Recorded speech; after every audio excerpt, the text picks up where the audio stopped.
Good morning and good afternoon to all of our participants. Thank you so much for joining us. It's my great pleasure to welcome you to today's webinar on supporting energy entrepreneurs. This webinar is being held by the International Renewable Energy Agency in collaboration with the UK Department for International Development, IIT Mentors, Unreasonable East Africa, the Centre for Innovation, Incubation and Entrepreneurship, One to Watch Nepal, and the Climate Innovation Centre. For those of you not familiar with IRENA, we are an intergovernmental agency mandated by countries around the world to promote the widespread and sustainable use of all forms of renewable energy. IRENA has 139 members and more than 35 states in the process of becoming members. Before we begin, we would like to share a quick note that IRENA does not endorse or recommend specific products or services shared within its webinar series. Information in this webinar is featured in the IRENA Renewable Energy Learning Partnership database as just one of many best practice case studies. If you are interested in finding out about future webinars offered through the IRENA webinar series, please visit the IRENA Renewable Energy Learning Partnership website and sign up for our weekly newsletter to receive updates about upcoming courses, webinars, and internship opportunities in the sector. For today's webinar, we have two options for listening in. You may connect by computer by selecting mic and speakers, or by phone by selecting the telephone option in the right-hand panel. If you should face any technical difficulties during the webinar, please contact the GoToWebinar help desk at the number provided on your screen.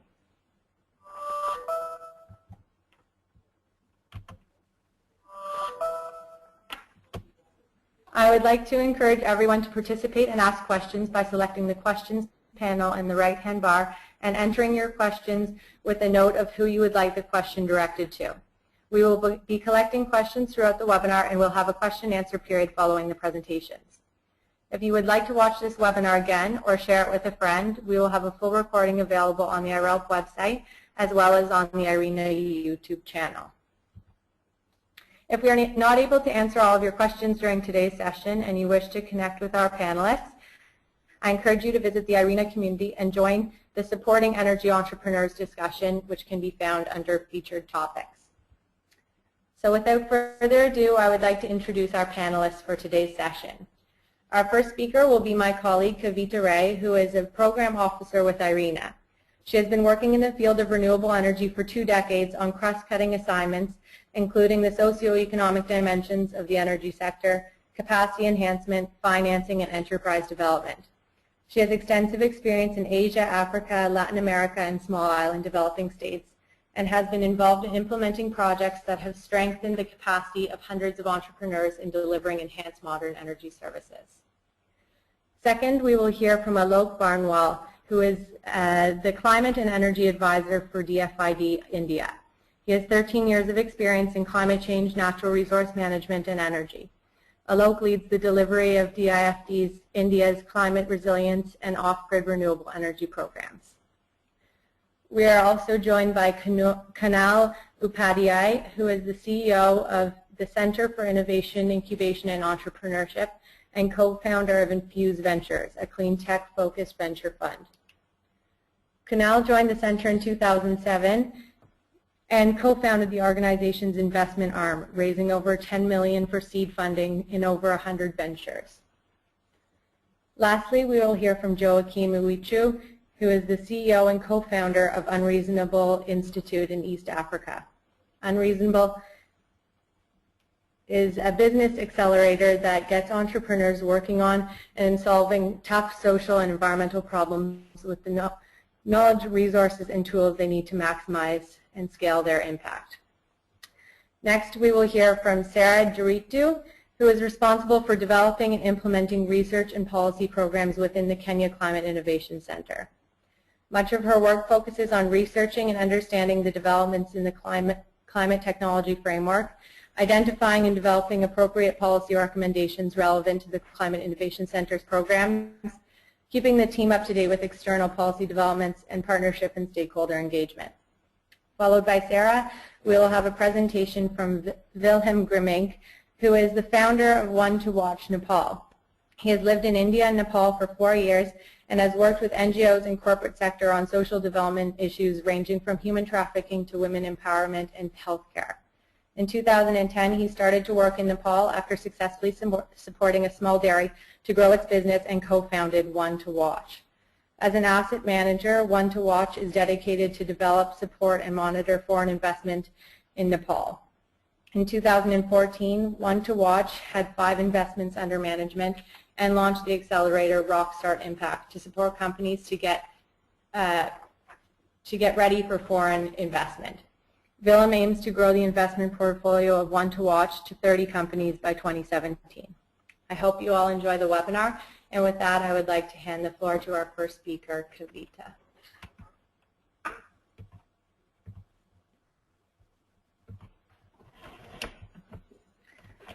So good morning, good afternoon to everyone out there who's either a panelist or an attendee.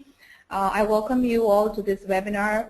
IRENA has been working with CIE, Ahmedabad, and supported by DFID, UK Aid especially in 2014. And I want to give you a slight overview of the program and how we've developed it to this far. And I think the panelists today are mostly business incubators that we've worked with over the last year.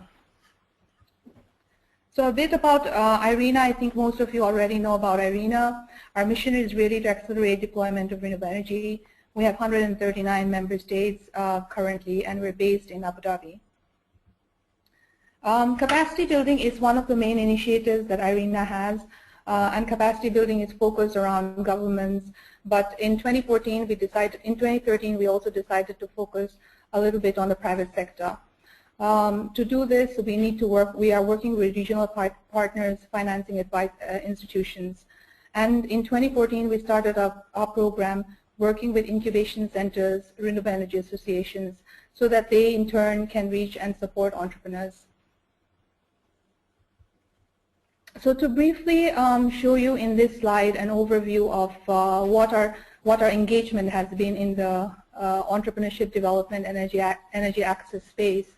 In 2012, IRENA had an international off-grid, the first international off-grid conference in Ghana, and followed by that, the demand for supporting private entrepreneurs was quite high.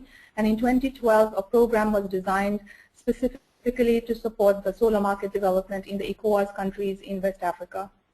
Similarly, in the Pacific SIDS, we also started to develop a capacity building program where we trained entrepreneurs and energy access delivery, including financing institutions. In 2014-15, IRENA developed a new biennium work program, and when the biennium work program was being developed, we had entrepreneurship development as one of the key activities. In 2013, we participated in an event with CIE in IIM Ahmedabad, and we found the programs that CIE led was very interesting, so we decided to initiate on a partnership. In 2014, CIE and IRENA was then supported and joined by the DFID, the Knowledge Partnership Program in particular, to start a knowledge sharing program, particularly looking then at Indian experiences transferred to rest of Asia and Africa. Following that, following the partnership program, in Manila, about 45 participants from Asia and Africa met in the second International Off-Grid Renewable Energy Conference, and that was quite successful. And I think at that time, the business incubators and renewable energy associations decided that we must have structured networks and platforms to share our own experiences. Following that, in September 2014, we also teamed up with SELCO Business Incubation Centre in India, and over a one-week period, 13 business incubators, renewable energy associations, and 10 incubatees decided to come together and hold a training workshop. Following that, later in November, a group of renewable energy associations from South Asia met, and this was supported by the Climate Group and formed a South Asia Alliance for Clean Energy. So these have been the various activities that IRENA has been actively involved in, along with CIE, DFID, Climate Group, SELCO. So this has been the activity so far that we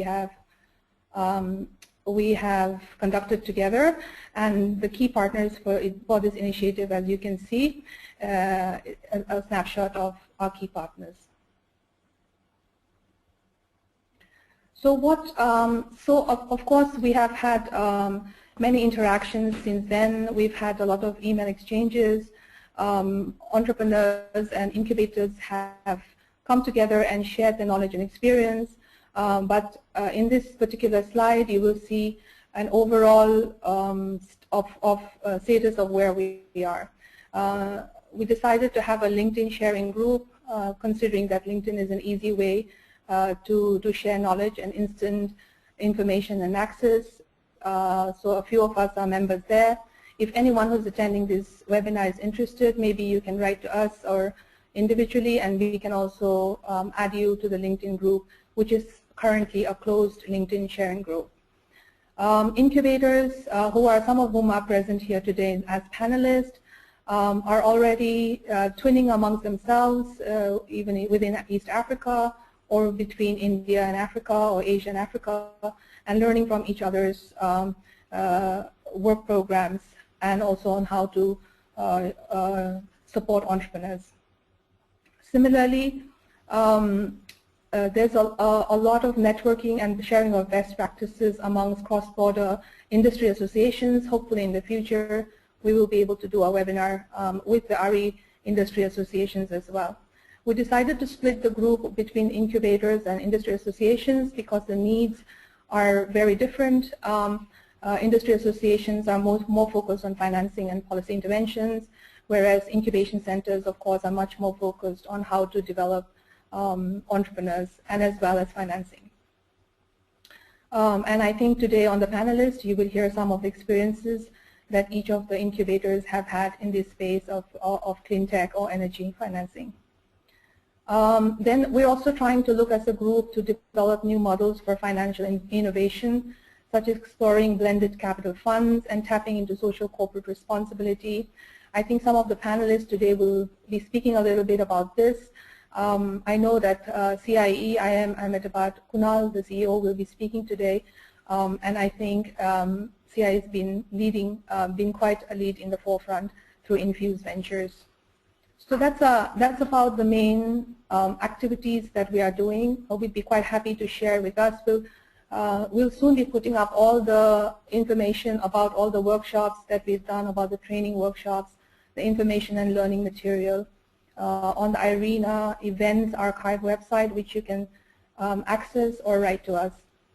I hand over now to Alok Barnwal from DFID in India, who's going to speak a little bit about the Knowledge Partnership program, which has been a keen and a very active supporter for our initiative, and also a keen, an active partner. So Alok, over to you. Thank you, Kavita. Hi everyone, this is Alok Barnwal. I work in DFID India, working on climate resilience and off-grid renewable energy program. So I'll first give you a brief about the Knowledge Partnership program, which Kavita just highlighted in her presentation. So basically, Knowledge Partnership program is about exchanging of knowledge that exists in India with developing countries, across Asia and Africa. So basically, it looks at 4 key things. One is the first being informing policy changes in India and also in developing countries. It looks at supporting qualitative improvements in practices and delivery of programs. To raise additional resources in terms of finance, in terms of knowledge from other different partners. So you can so this particular initiative where we partnered with IRENA on off-grid renewable energy is one of the key achievements under this objective. We so at the bigger level, we are actually under this program promoting overall South-South cooperation, so that countries they could learn from each other, because most of the contexts are similar. the developmental rates are kind of going hand in hand with similar poverty and developmental issues. And being some countries have more resources, so they have advanced a bit, but there is a lot that can be replicated across or in different countries of similar socioeconomic conditions. So that's also one of the key objectives. What we support is a broad portfolio under Knowledge Partnership Program, which range from trade, health, food security, resource scarcity, etc. The focus of this partnership was on resource scarcity, where we were actually looking at food, water, and energy nexus and see how this could be optimized or utilized to ensure that people have better access to energy, better access to water, and better access to resources. So so when we started thinking about this program, when we started discussing with IRENA, this program actually quite aligned quite strongly with not only with the KPP agenda, but also with overall DFID's agenda, which is to ensure that energy access is, so energy access is there for all the people. So there are around 400 million people still in India. They don't have access to electricity, and similarly across the world, there are a lot of people without access to energy. So with that thought, we thought that this partnership would be quite useful. India has a lot of experience in terms of entrepreneurs coming up, demonstrating good implementation models, incubators, demonstrating how to scale up technologies. For example, companies like SELCO, incubators like CIIE, who have done a lot of work, and through this program we thought of sharing their experience across the world and facilitate certain partnerships which can ensure that the opportunities are not just created within developing and least developed countries, but also more potential can be unlocked in India. So with that thought, we supported, and DFID is quite pleased with the series of workshops and partnership events that happened under this program, and some of the partnerships which got cemented during the series of workshops was quite remarkable, and and we are looking forward to extend or to work more on this kind of opportunity with IRENA and with other partners who have been working very hard on this program. So that's brief on Knowledge Partnership Program. You can actually get more details about the program in its website, which is mentioned in the previous slide. So that can be some more details can be accessed. As I mentioned that renewable energy and energy access is also one of the core developmental agenda of DFID. And I am also part of the Energy, Climate and Growth Unit in DFID, which is a cross-governmental unit working, involving Department of Energy and Climate Change of UK, FCO, and DFID. So we have a number of off-grid renewable energy programs, which I thought I will just share, so that if people want to know more details, we'll be happy to share that.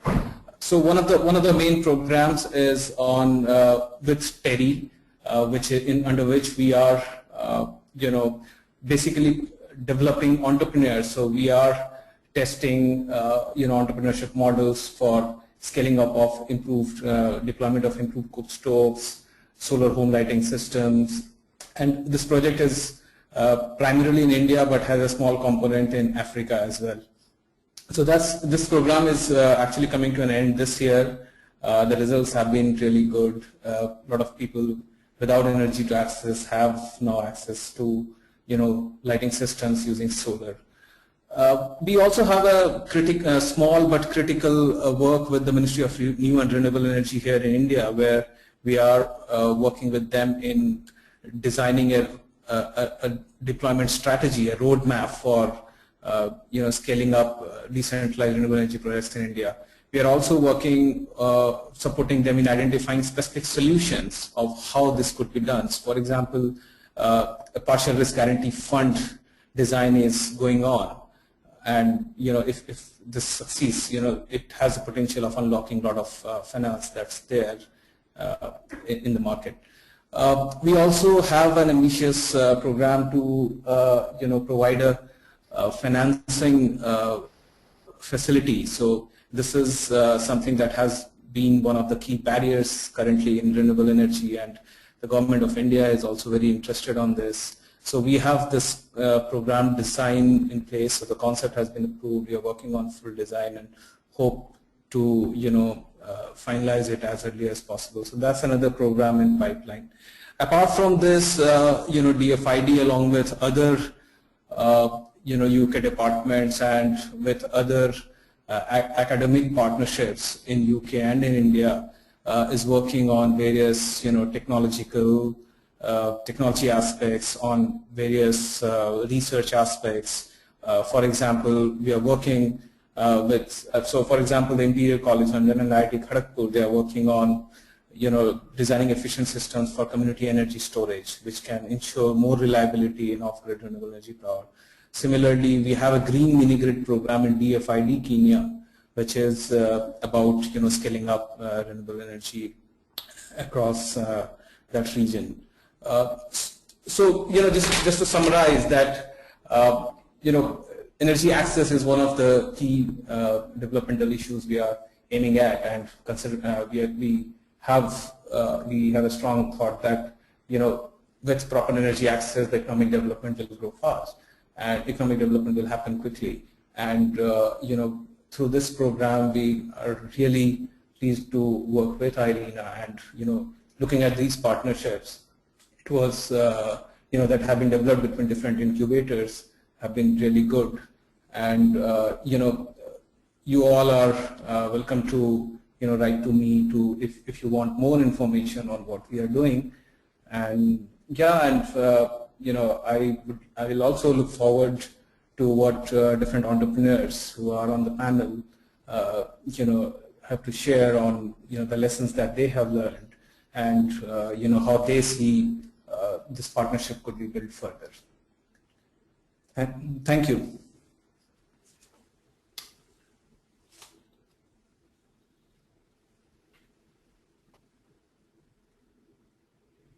Hello for that. And now we will hand the floor over to Kunal. So Kunal, you can go ahead and start your presentation.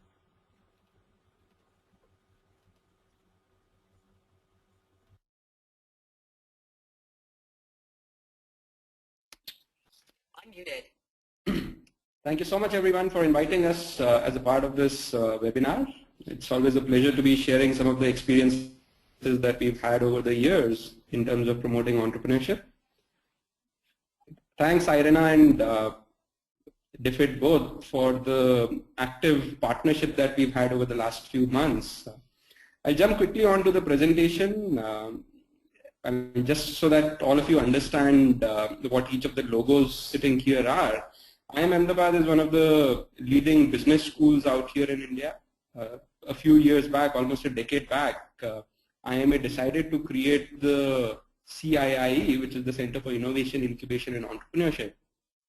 And the rationale behind creating CIIE was that most startups and most businesses actually fail because of a management failure rather than really a technology failure or any other failure. And that's where we felt that Ahmedabad's management capabilities could come in handy in overcoming the risks that most early stage enterprises face. So we started work in the entrepreneurship space and have been working across different sectors. So I'll touch upon that in the next slide. INFUSE is a focused fund and almost the first of its kind public-private academia partnership to support early stage enterprises in the sustainability and entrepreneurship energy space. So we seed enterprises, we provide them growth capital, we provide them other kind of inputs and support to help them scale up. So these are the two funds and we two entities, and CII in some sense is the fund manager for INFUSE. So as I was mentioning earlier, CII has the mandate of promoting entrepreneurship, and unlike a lot of academic incubators which tend to focus inwards, CII looks out for interesting innovations which may be happening across the country and provide them the necessary support to help them overcome what is referred to very often as the valley of death that most technology enterprises face. We've been working across three main sectors. One, of course, being the low-hanging fruit of information communication technology. We also do a lot of work, and we're going to talk in much more detail about our work in the clean tech space. And finally, we also work in other social enterprise segments. So call it areas like education, healthcare, livelihood, water, etc. We are trying to support enterprises in those spaces. In terms of the timeline, as I mentioned, we started over a decade back, initially as an academic institute, but our incubation activity started more around 2000, 2007, 2008 timeframe. And what we've learned over the last few years is that there are three very important things that any early stage entrepreneur requires. One is, of course, someone giving them a shoulder to cry on, someone believing in their idea, which is what an incubator's primary purpose often is, to help them get confident about what they are wanting to pursue. The second area wherein any incubator or any entrepreneurship support intervention needs to kind of play in is helping them with the relevant mentoring, industry guidance, etc. These are days when very often the entrepreneur doesn't really know what the product is going to look like, who the end customer is going to look like, what their needs are. So the networks of the incubator come in really handy. And so I'll urge anyone who's setting up an incubator to focus on networking as hard as possible, trying to bring in corporate, subject matter experts, mentors. And the third piece that we found really important is financing itself. And the third part, I would say, is much more pronounced in sectors like clean tech or sectors like renewable energy, which are more capital intensive. It takes much longer for you to develop the ideas, but at the same time, even implementation of these ideas is a longer gestation period. Very often the end customer is not going to have the wherewithal to purchase your solution. So newer financing models, whether it is through energy services company or savings company, all those come in handy. So those are some of the things that we've realized over the years while we've run some of India's largest entrepreneurship development programs like the Power of Ideas or what we do in the clean tech space. So coming on to INFUSE, what we realized in India was that while there are several entrepreneurs who are wanting to take the plunge and get started in the sustainable energy or broadly the sustainability space, very often they hit a roadblock when they are trying to scale up their enterprises.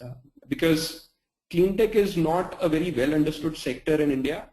Most of the venture capitalists or what you'll call the angel investors continue to invest in more accepted sectors like information technology or retail sectors, but not a lot of people who are willing to come in and play a role in the clean tech space. So that's where we felt that unless we create a larger intervention to support entrepreneurs in this sector, and intervention doesn't have to be necessarily just investment, but investment and partnership with like-minded partners who can add value to these enterprises on multiple fronts.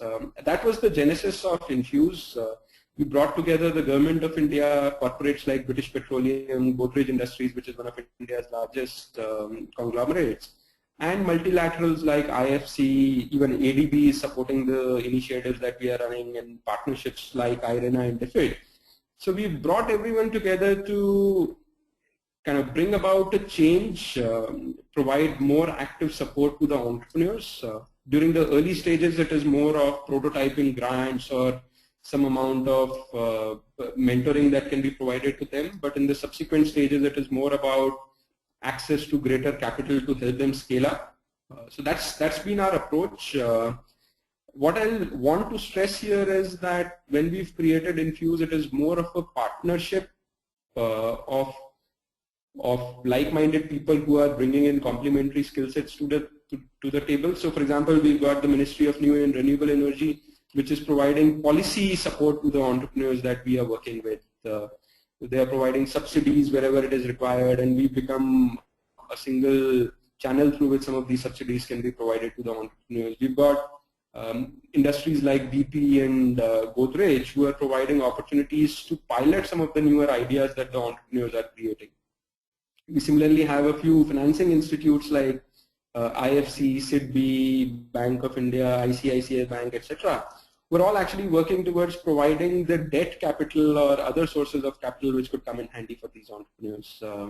So that's been the approach, and we've invested or supported entrepreneurs across different sectors. To give you a glimpse of some of the ideas, we've got a company in the renewable integration space. We've got a company which is working in rural solar-based irrigation opportunities, a company working in the thermal energy storage for heating and cooling purposes. We've got a company which is more of a service provider bringing together accelerated depreciation investors and other service providers for renewable energy sector. So multiple such ventures that we've supported. Moving on to the next slide, I mean, this touches upon the approach that we take. It's a three-pronged approach. Given the fact that clean tech or renewable energy is a relatively newer sector, you can't just rely on the third bucket, which is investment. I mean, it works well when you've got a fairly advanced ecosystem where enterprises are ready to be invested in. In developing economies like ours, I think the first two buckets become equally important. So we've created a few enterprises from scratch wherein we've put together a bunch of aspiring entrepreneurs, explored a few ideas with them, created a business model, business plan with them, and then eventually spun them off as ventures. So that's the EIR model that we've been exploring.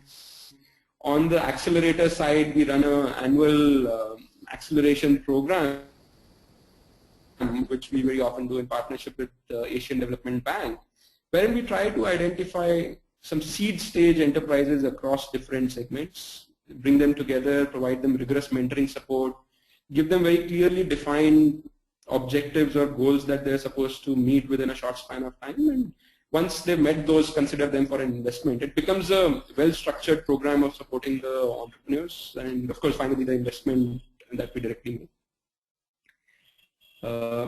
Again, the next slide is more about giving you a glimpse of what we are trying to do.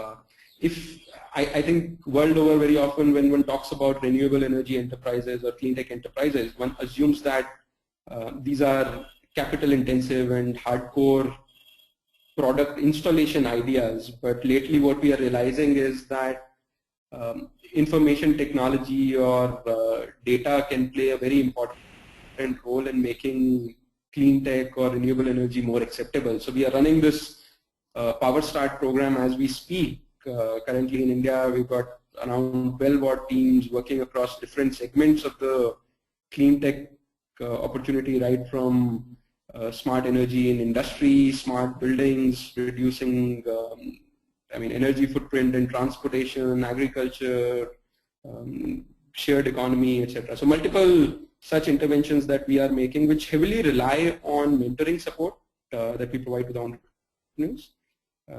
Just touching upon to give idea to some of the people who might be interested in creating such accelerator programs.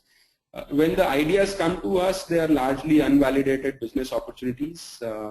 What we try to do with them is to engage closely with various mentors and subject matter experts, very often themselves being entrepreneurs in their earlier avatars, or being industry leaders, or being kind of corporate leaders who come in and try to handhold these enterprises through these face-to-face meetings that we do.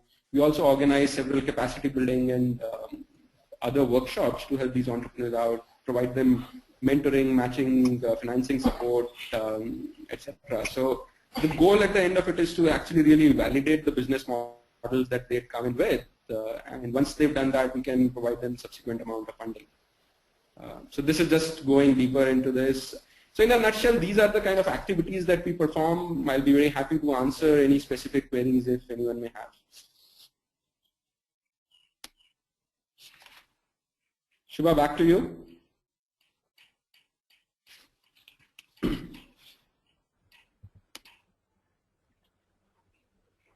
Thank you very much, Kunal, for your presentation. And now, Joachim will give the floor to you. You can go ahead.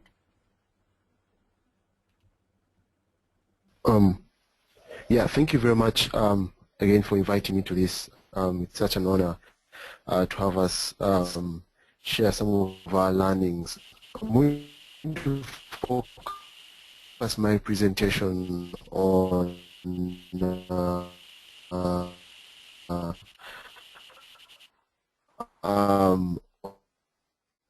majorly how we frame mentorship at Unreasonable East Africa. This is one of our core products, and in terms of unreasonable. This is something we get asked a lot by everyone. It comes from a quote by George Bernard Shaw that says, "The reasonable man adapts to the world, the unreasonable one persists in the unreasonable man alone." And in a nutshell, we are an accelerator. We are an accelerator working with entrepreneurs in Uganda, Kenya, and Tanzania. So what we majorly do, we'll move on to the fourth slide. Do in North Africa, problems like access to energy, and what we do is we bring these entrepreneurs together. We unite them at a 5-week bootcamp, where we provide them with access to world-class mentorship, ranging from an entrepreneur who has started a company that has lifted over 700,000 people out of poverty, to one who has started 3 companies, each of which have IPO'd for between $700 million to $1 billion. In addition to world-class mentorship, we also provide these entrepreneurs with access to a dense constitution of capital sources, and then access to a global network of support. So moving on to exactly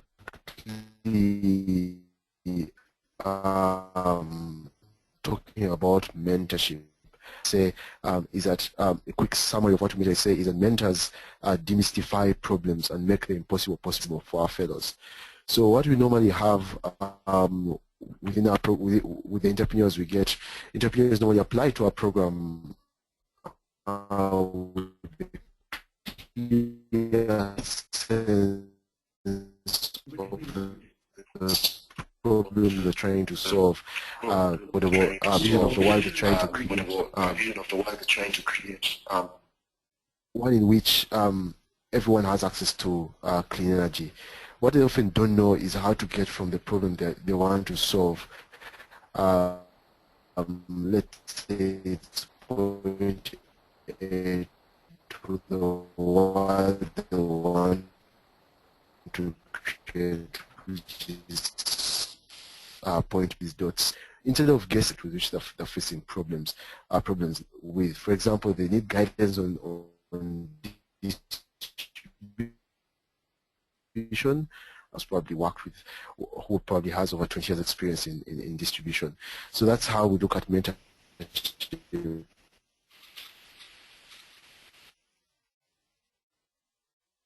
In a nutshell, mentors are practitioners for us because they see their past selves in these entrepreneurs, so they can go ahead and tell the entrepreneurs, I was once where you are, I had these struggles, and I know what it feels to go through what you're going through. Just keep going. And most times you find that for the entrepreneurs, that means the world. So the combination of practical guidance and belief generally makes mentors the key value proposition of our program. And I'm going to quickly also break down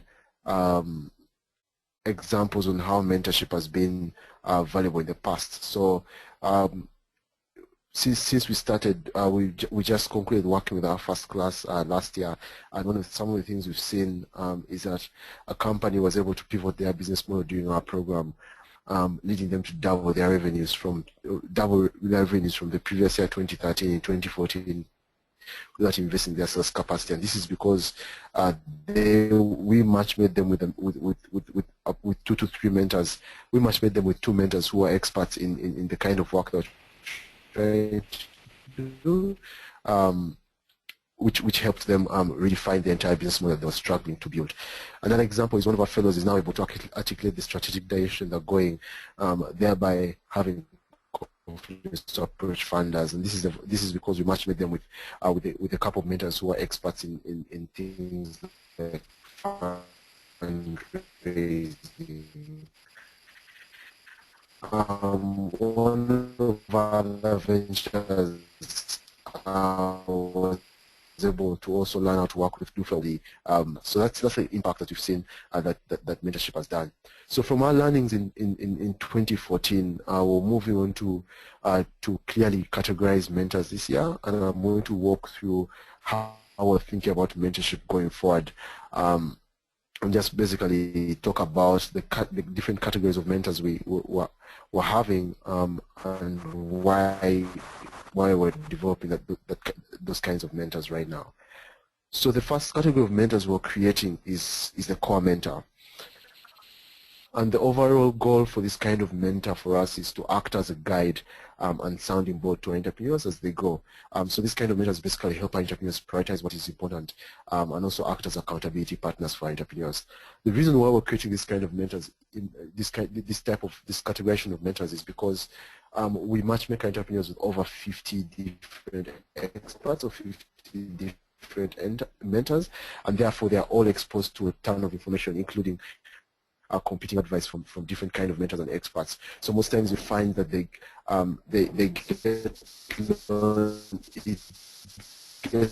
lonely for them, it gets overwhelming, or they get confused and can't make clear decisions to move them. And they will be able to talk to an expert who has probably run a range of companies before, who will help them act as a sounding board to help them act as a sounding board and is the other category of mentors we're building this year is what we call the investor mentor. And the goal of this kind of mentor is to basically work with the entrepreneurs to focus on helping them become more attractive to investment. And this is by guiding them on developing the fundraising materials that they need, and helping them create a fundraising strategy. So here we're going to be recruiting majorly entrepreneurs who have raised a lot of money in the past, who have gone through the fundraising process over and over again, or basically individuals who are familiar with the fundraising process. So the reason why we created this kind of mentorship is because every entrepreneur that applies to a program applies because they need to. A major part of why entrepreneurs apply to a program is because they need to raise funding to grow their impact, and to be able to succeed in fundraising. Our belief is we need to be able to enable these entrepreneurs to learn from experts who have done this over and over before, so that they stop guessing during the process, and it increases their chances of success during the fundraising process. And the last kind of mentorship we're also building this year is what we call the expert mentor. And the reason why we created this is because not all of our mentors are going to fall within the core mentor or the investor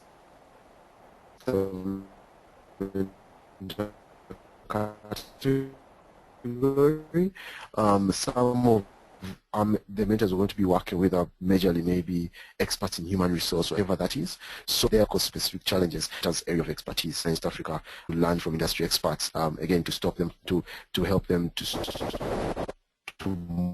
move from just guessing to actually implementing. So the whole look at mentorship of going through these different Hi, kinds Joaquin. I'm of sorry. I think we're going to have to end your presentation because we seem to be having a very poor connection. I'm sorry to the audience members who are having trouble listening in. I hope you were able to follow along with the presentation, and these presentations will all be made available following the session as well. So we will continue to our next speaker, and apologies to Joaquin for cutting you off early. Our next speaker will be Sarah. So Sarah, you have the floor now. Good morning and good afternoon to all our viewers, our listeners. Thank you for tuning in.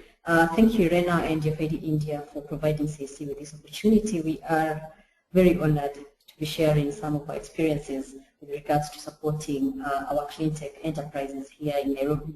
So good afternoon from Nairobi. So I'll be taking you through a very short presentation. And so my first slide will be just introducing what is CIC. We are working with partners, and these logos represent our partners. And the CIC is a World Bank INFUSE funded initiative, and we are funded through DFID and NIDA. And just last week, we were recently registered as a company limited by guarantee, so we're very excited about that. And we provide support to small and medium-scale enterprises, including micro-scale startups. And we are looking at small businesses that are developing innovative solutions that address climate change challenges. And some of the services we are providing include capacity building services. We're providing financing. We have two kinds of financing that we provide. I'll be delving into that in my next slide. And we are working in three sectors, and one of the sectors we are working on is renewable energy, and our biggest portfolio businesses in the renewable energy sector. We have companies from agribusiness and also the water sector. And we are proud to say that we are the big brothers of the CICs that INFUSE is launching globally. And we were launched in September 2012. We now have a CIC in Ethiopia. We now have another CIC in Ghana, Vietnam, the Caribbean, and South Africa. And we're looking forward to CIC India and Morocco to be opened.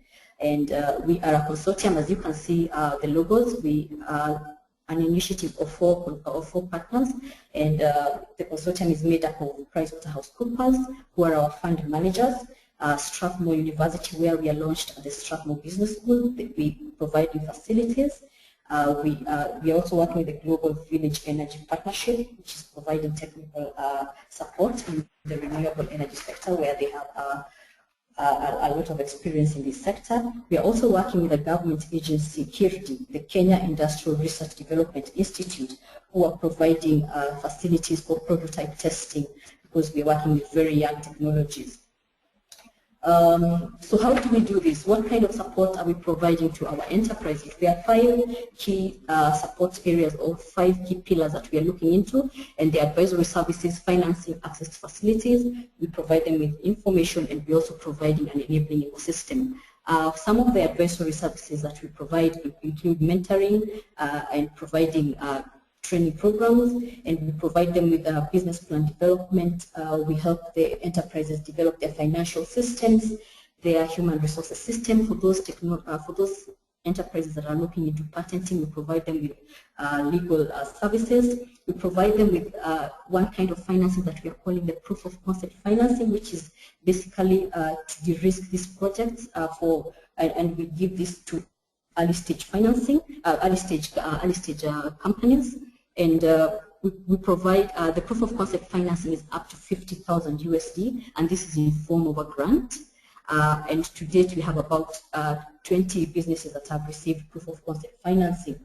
And since we have been incubating them for 1 year, some of them are exiting, and now we are launching a seed fund facility. And this facility will be for the post proof of concept enterprises that are in their growth stage. And the seed facility will be between 30,000 USD to half a million USD, and we will be giving this in form of a commercial loan. We'll be looking into debt or a convertible debt. So we are still setting that up. So we hope that by the second half of the year, we will launch our seed fund facility. We are also excited about our crowdfunding project that we launched. We launched it early last year, but some of them went on on the 15th of January. Sorry about that. We have about 6 of our enterprises that are participating in this pilot, and 4 of them are in the renewable energy sector, and they're fundraising up to 45,000 USD. And they have put in a lot of work. So I would urge all our listeners to log on to Indiegogo and contribute to these enterprises that are trying to fundraise through crowdfunding.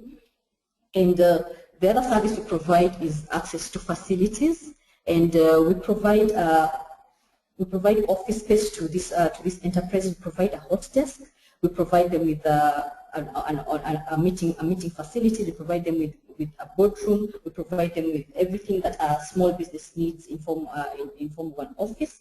We provide them with facilities where they can prototype. They can do their prototype testing, and we are working with KCIC in this. So KCIC has laboratory facilities to assist in this. And we are now, since our technologies are starting to develop and we are getting technologies that are more sophisticated, we are finding that we need more partners. We are starting to partner with the University of Nairobi, the Fab Lab. We are starting to work with the Center for Research in Energy Conservation in Makerere University. So we are creating more partnerships in this sector, in this pillar. And we try also to develop an enabling ecosystem, and we work with the government and with other stakeholders to lobby for inclusive policies that support the development of cleantech enterprises. And we do not do this alone, but we work with a lot of stakeholders. And one key stakeholder that we are working with is the Kenya Renewable Energy Association. We are working with research institutions on collaborative research and development. We are working with the University of Nairobi, academia, Makerere University, Kenyatta University. We've also had an opportunity of working with IFC in the lobby for in the solar sector. We also provide them with access to information. We try to provide them with information on financing opportunities, marketing information. They need to know how the local market looks like. We try to provide them with networking through the partners that we have in the Incubation Centre and also the partners. And so those are the 5 key pillars, the key kind of support that provide our enterprises. And our incubation period is normally for 1 year. And we are finding that in the cleantech sector, we might need to extend the incubation period to maybe 1.5 years, maybe 18 months or so. But we are reviewing that. Some of our key achievements would include, we now have 103 enterprises that are being incubated. 32 of these businesses have been commercialized, and 60% of these are renewable energy. And we've been able to create over 700 green jobs, and 25 of these enterprises are female-headed, and over 60,000 of these we have households. Over 60,000 households are now being able to access low-carbon energy sources. So we are very excited about this because this is our 3rd year, and we've been able to mitigate more than over 90 tons of CO2. So we think we are making progress in this sector, and we are very excited about this. So what are some of the challenges that we face together with also our enterprises, even as we try to engage in this space?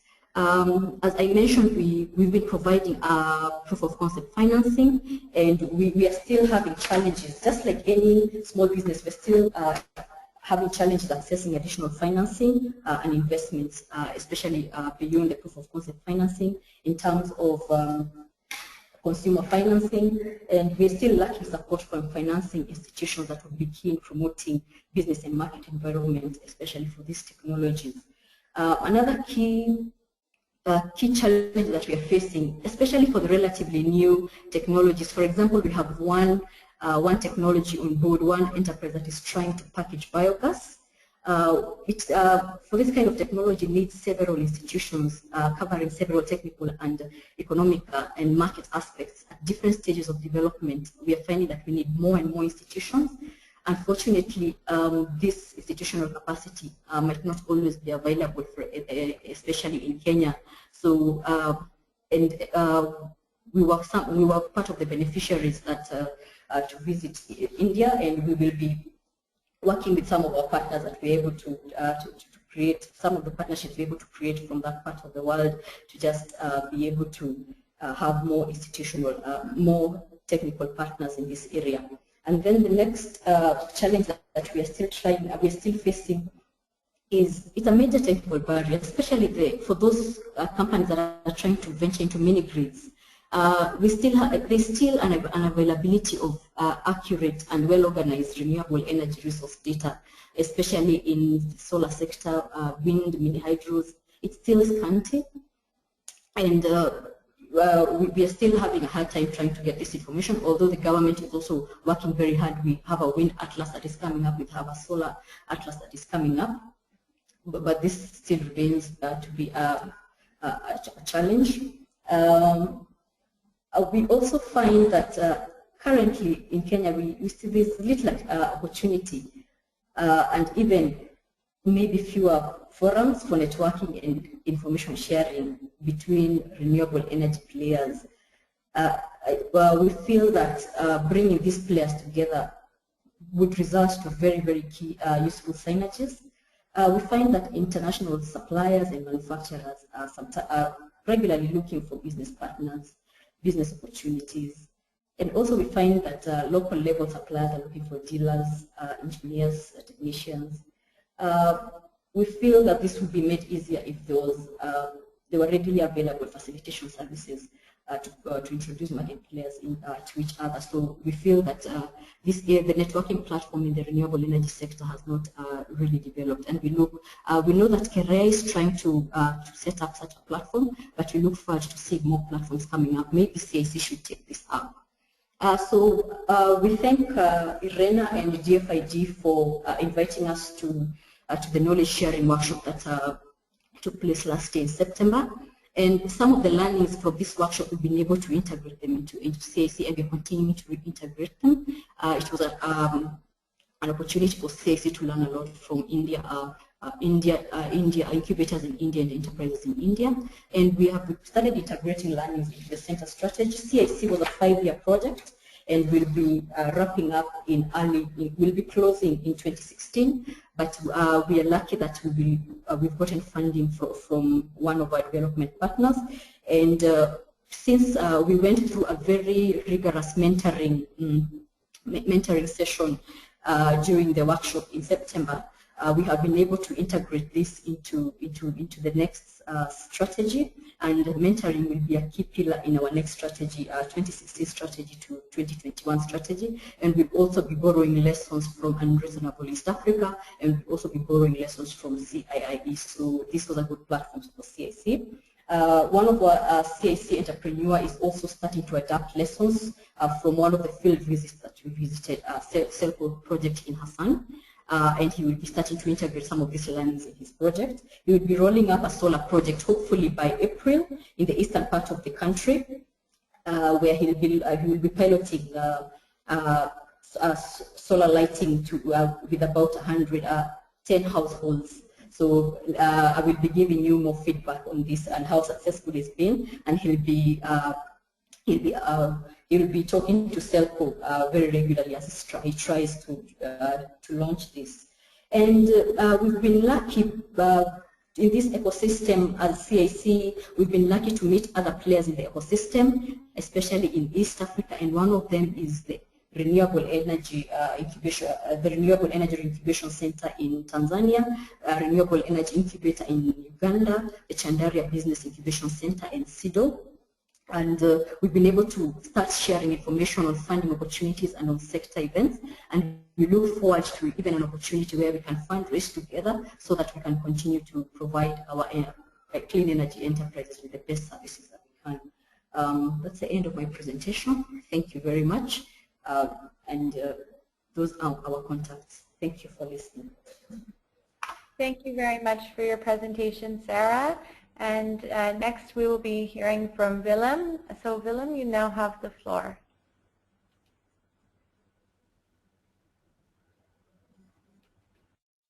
Hello everybody, thanks for having me on the panel today, and thanks to all the other panelists for sharing information. For me that has been really helpful since the workshop in September in India. At the time we were just planning on launching Rockstar Impact, and today we are 50 days ahead of the incubator. It's an incubator of 100 days, and that has been going okay, and I will share a couple of our approaches. Let me just get this straight up here. Rockstar Impact is a collaboration between Rockstar in the Netherlands and Want to Watch in Nepal. I am based in Nepal, although I'm at the moment in the Netherlands. And we started it after we have been running Want to Watch, an asset manager for foreign direct investments in Nepal for about 3 years.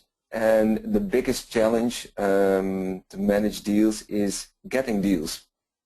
It took us about, I think, maybe 1 year from the first introduction to a deal to get a company ready to invest. And we wanted to bring back time to about 3 months. Rockstar was doing accelerators in the Netherlands, having companies on their program for 100 days and publish their investment deals on demo day at day 100. Let me go to the next slide, if that works.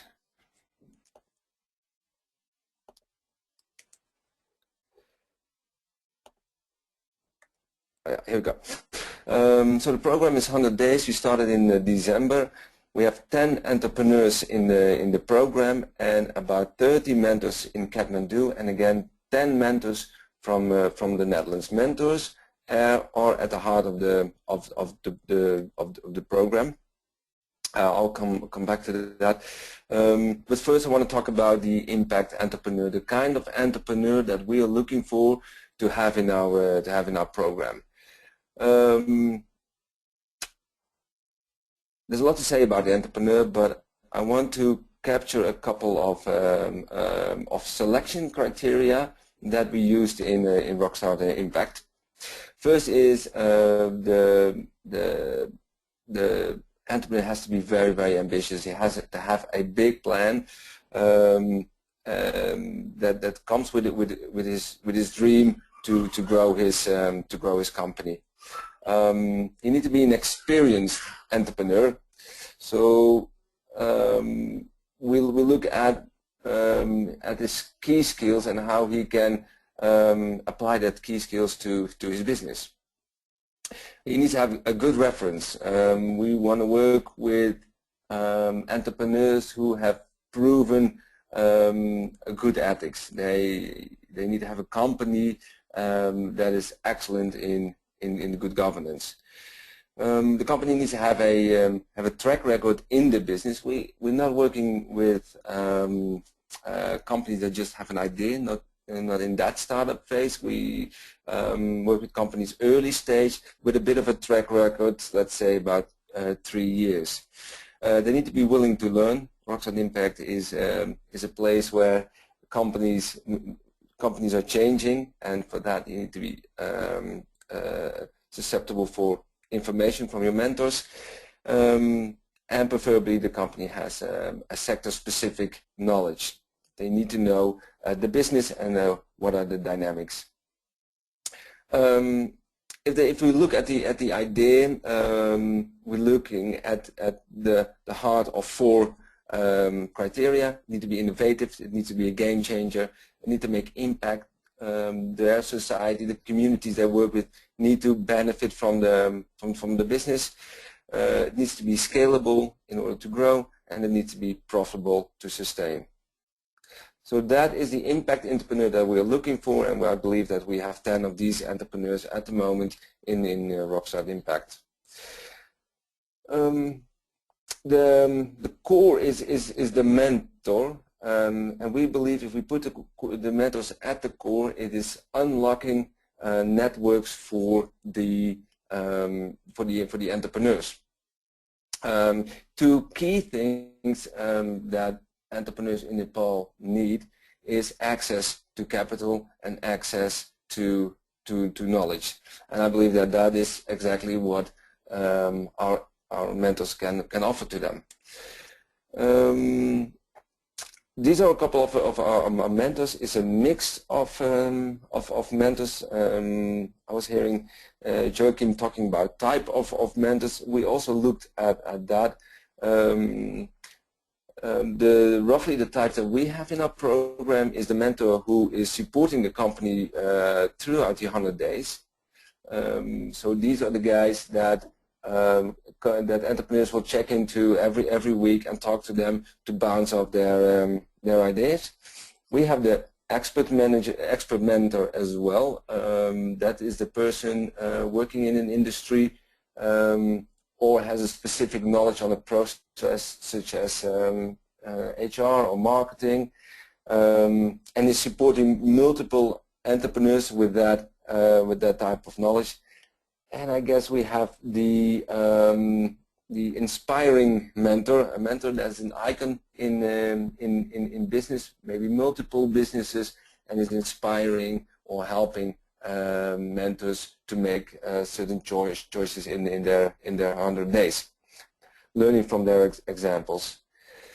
And then the mentors, I think this may be the key to the program, to make sure that that we are unlocking the networks and the knowledge of the mentors. We are organizing a range of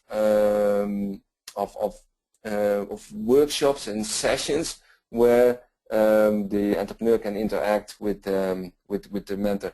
And it all starts with speed meetings where we try to match mentors and entrepreneurs based on the challenges that entrepreneurs are facing in their company.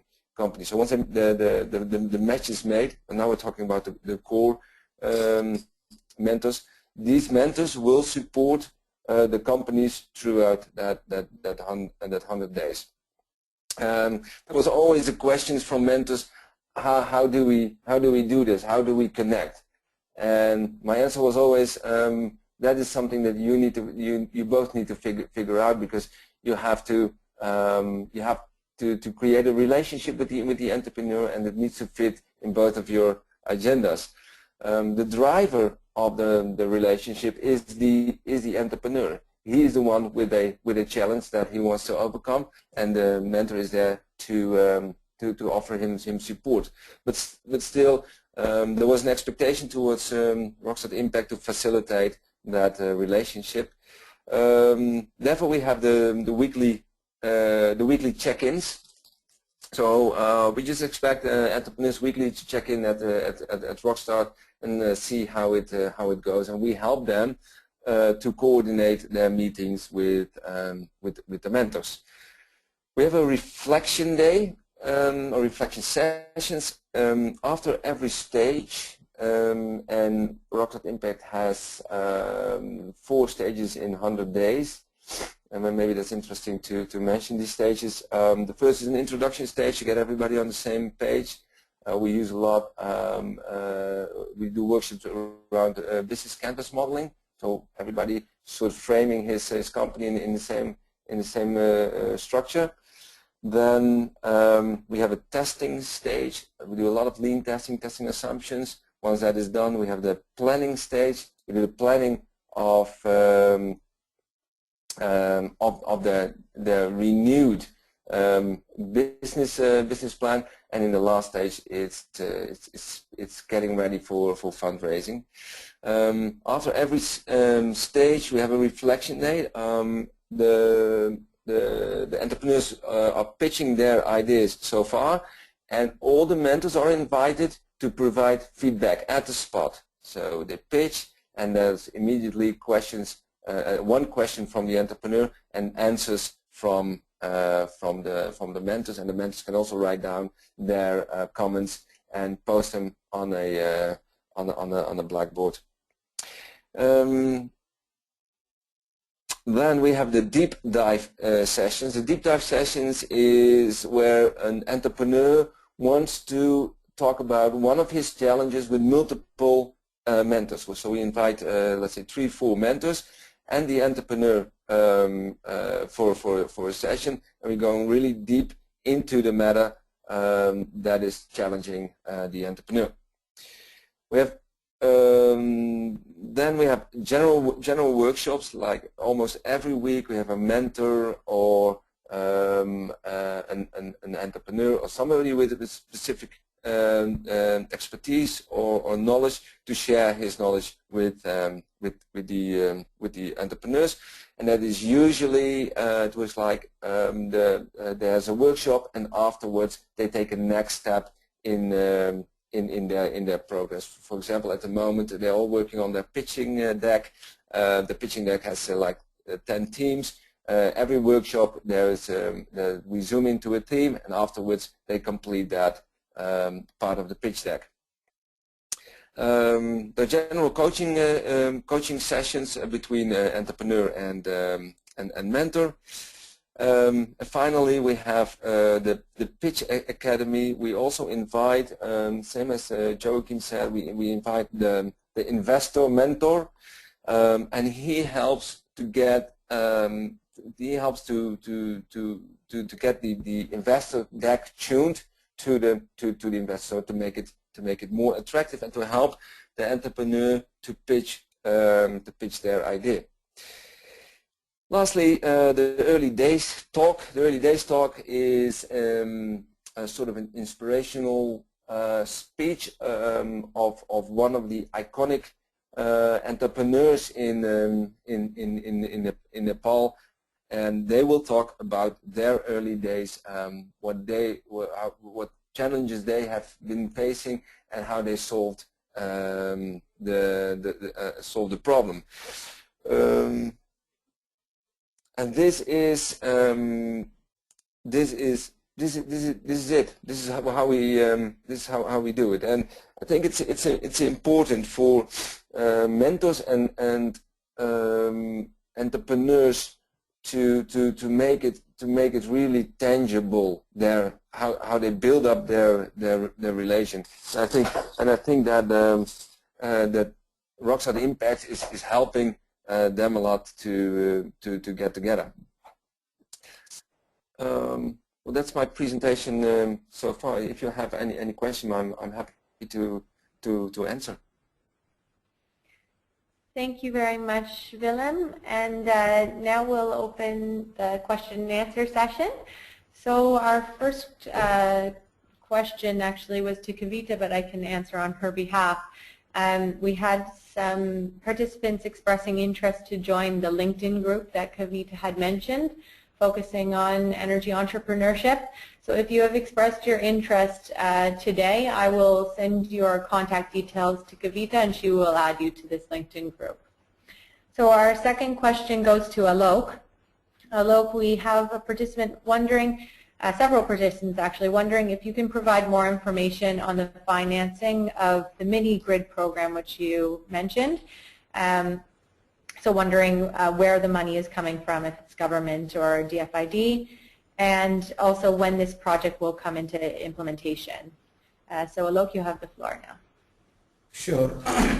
So basically the program is currently being designed.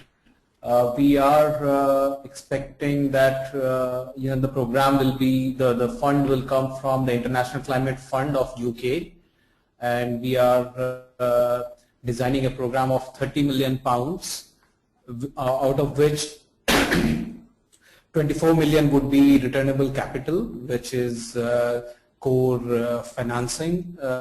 It could be in form of equity, debt, or it could be a mix of instruments.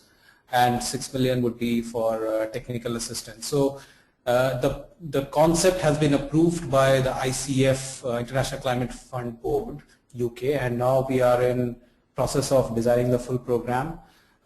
In terms of the timeline, so basically there are elections in UK sometimes around April, May, June. So there would be a gap period there. So typically should take around another 6 months or so to get it on ground, and that will again depend on the approval processes and all. But yeah, the program is basically about providing access to certain kind of financing instruments which can actually unlock more finance that is available. So we have been interacting with a lot of private equity firms and other financial lenders.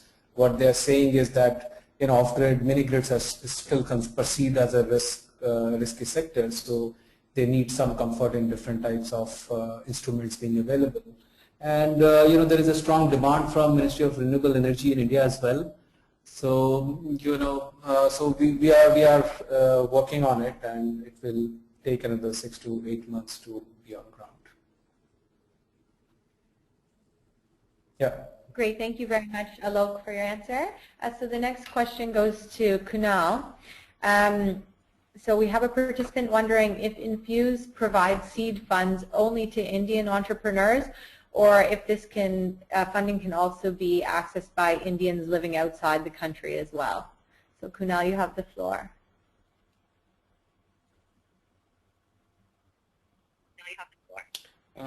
Unfortunately, this particular seed funding that we provide can be provided only to an entity registered in India. So as long as you've got India as your end market, and if you've created an Indian subsidiary, we can support the Indian subsidiary, but we cannot be investing in a foreign entity.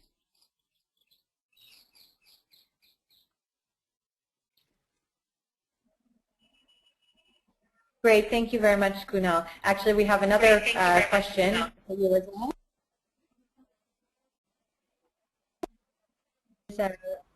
Regarding funding from CIIE, and the participant is wondering if this is only open to IIM grads or if it's open to other university entrepreneurs as well. And the second portion of the question was, what share of profits do these venture investors seek, and do the investors maintain patents on their innovative products? So Kunal, you have the floor again. Unmuted, the floor again. Sure. So answering the second part first, any enterprise that we are supporting, the technology belongs to the innovator or the entrepreneur, or in fact not even the innovator or the entrepreneur, but the company itself that is being incubated or supported by us. We don't have any desire to be acquiring the patent or getting them assigned to us, because that's a property of the company that we are backing. We hope to make this investment process a sustainable process in the long run, and therefore we do take some equity stake in the company. I wouldn't say that it's a share of the profits, but more of long-term upside if the company does generate one. So any equity investor could be possibly taking anywhere between 1% of the company to, I mean, we've seen cases wherein people want to take 50, 51%, but I think the sweet spot for most investors tends to be 5 to 25 or 35%. In our case, we typically prefer taking stakes which are relatively smaller, maybe sub 10% wherever possible, or sub 20%. So that's what we do. Answering the first part of the question, we don't really just look at IIM Ahmedabad students or IIM students. Most entrepreneurs that we are supporting are actually people coming to us from across the country with no connection to IMA whatsoever, and we try to provide the support in terms of the business mentoring, hand-holding, etc. I think given the fact that our support is more business in nature, non-business school students more than the students graduating out of here.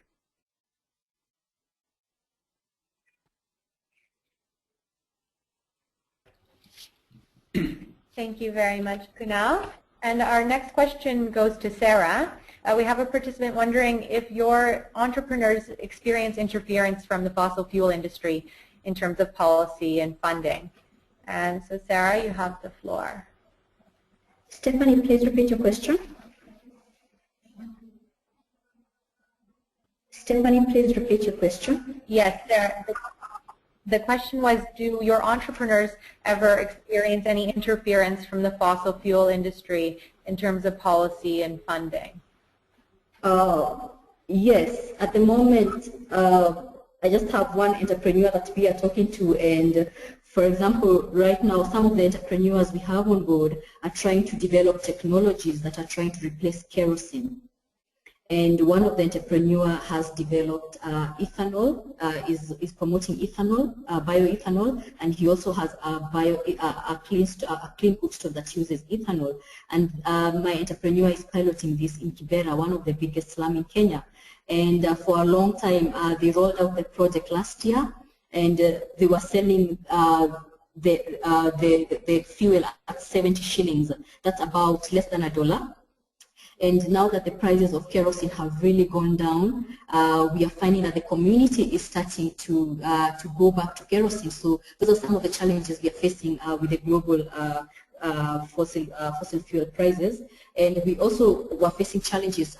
For example, the same entrepreneur is trying to compete with kerosene, which for a very long time in Kenya has been subsidized. And in Kenya, bioethanol attracts excess duty at 120, that's about $1.5 per liter.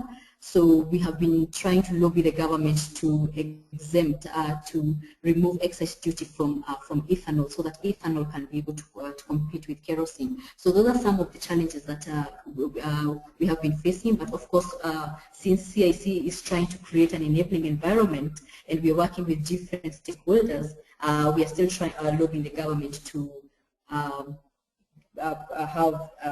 to give us a better policy so that our green enterprises can be able to grow. Thank you.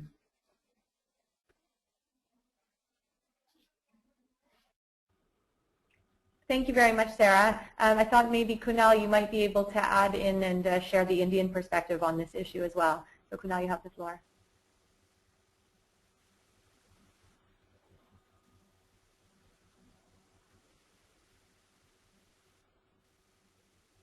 Kunal, are you able to hear us? Okay, I think we'll move on to the next question then. This next question is for Willem. We have a participant wondering what the typical size of investment is from Rockstart Impact. And the second part of the question is, what are the major risks that you face as an investor in energy companies providing service to rural areas? So Willem, you have the floor now. Yeah, thank you for the question. The size that we're looking for is between 1 crore and 5 crore. That is $100,000, $500,000. So usually these companies are up and running for let's say 3 years. They have traction in the market. They have sold their ideas to early adopters. The risk of selling solar to rural areas is, I guess, it's the return. So we're working now with a company that is selling rural microgrids and business microgrids. For the business microgrids, they're replacing diesel generators. For the rural microgrids, they give a village, multiple households, electricity where there's no grid. If I compare both business models, the business microgrids are much more profitable, so they have a higher return. So it's easier for us to raise funding for these microgrids. And when I talk about raising funding, I mean private equity. Rural microgrids, the return is lower, and it's harder for us to get a sort of collateral for the to secure our equity or loans in the company or in the with the client. So that's challenging. Does that answer your question? Thank you very much, Willem. So I think we've run out of time now for questions, but I just want to remind all of the participants today that if you have questions that weren't answered and you want to connect with our panelists, you can visit the IRENA community. That's www.irena.org/community to ask your question. And now we would appreciate that you take a few minutes to help us improve our webinar series. So we will ask that you respond to a poll. So you will just see a message pop up on your screen and you can select your choice.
Thank you very much for your feedback, and we would like to thank all of our speakers for today for their excellent presentations. And all of these presentations will be made available on the IRENA community, and you will receive a link by email following this session. So lastly, I would like to invite everyone with us today to connect with IRENA on social media. You can join us on Facebook, on Twitter, on YouTube, again on the IRENA community, or on LinkedIn. A big thank you for joining us today, and wishing everyone an excellent afternoon or morning. Take care.